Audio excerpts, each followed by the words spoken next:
ඔයා දන්නවද මෙන්න මේ අදහස ඉංග්‍රීසි වලින් කියන්නේ කොහොමද කියලා? මම ඔයාලට කතා කරන්න හිටියේ. හැබැයි ඔයා මට ඊට කලින් කතා කරා. පොඩ්ඩක් හිතලා බලන්න. මේ අදහස ඉංග්‍රීසි වලින් කියන්න අමාරුයි නේද? අපි ඒ වගේ අදහසක් කියද්දී මෙන්න මේ ස්ට්‍රක්චර් එක භාවිතා කරනවා. I was about to සමග verb එක මුල් ස්වරූපයෙන් තියනවා. නැත්නම් base form එකකින්. එහෙමත් නැත්නම් infinitive form එකකින්.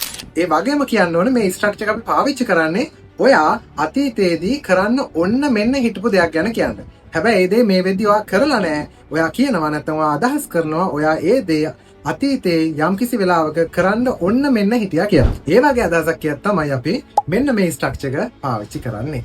හරි. අපි දැන් බලමු ඉස්සලා කතා කරපු උදාහරණය කොහොමද ඉංග්‍රීසි වලින් කියන්නේ කියලා. මම ඔයාලට කතා කරන්න හිටියේ. හරි දැන් ඔයාලා ස්ට්‍රක්චර් එක දන්නවා. I was about to සමග verb එක අපි මුල් ස්වරූපෙන් තියනවා. එහෙනම් අපි කියමු I was about to අපි කතා කරන්න හිටියේ නැත්නම් call කරන්න හිටියේ කියන අදහස ගන්න මෙතන. ඒකට අපිට call කියන verb එක ගන්න පුළුවන්. I was about to call you. ඒ උදාහරණය අපි අවසානයේ කියනවා. හැබැයි ඔයා මට ඊට කලින් කතා කරා කියලා. ඒක අපිට කියන්න පුළුවන් but you called me first. හරි. අද අපි කතා කරන pattern එකෙන් තව උදාහරණ කිහිපයක් අපි බලමු.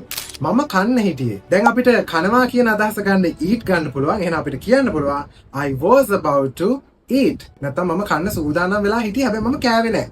ඊ අදහස තියෙන්නේ. මම ක්ලාස් එක පටන් ගන්න හිටියේ. නැත්නම් මම ක්ලාස් එක පටන් ගන්න සූදානම් වෙලා හිටියේ. I was about to start the class. මම ගෙදරින් යන්න හිටියේ. හැබැයි මට යන්න බැරි වුණා. අපි ගෙදරින් පිටත් වෙනවා යනවා වගේ අදහස් කියන්න අපි ගන්නවා ඉංග්‍රීසි වලින් leave.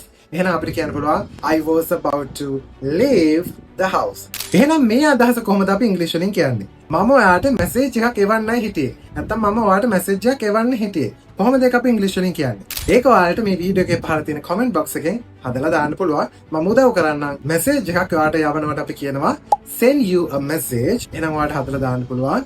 මම ඔයාට මැසේජ් එකක් එවන්නයි හිටියේ කියලා. මේ වගේ තවත් ලස්සන පාඩම් ඉගෙන ගන්න කැමති නම් follow for more.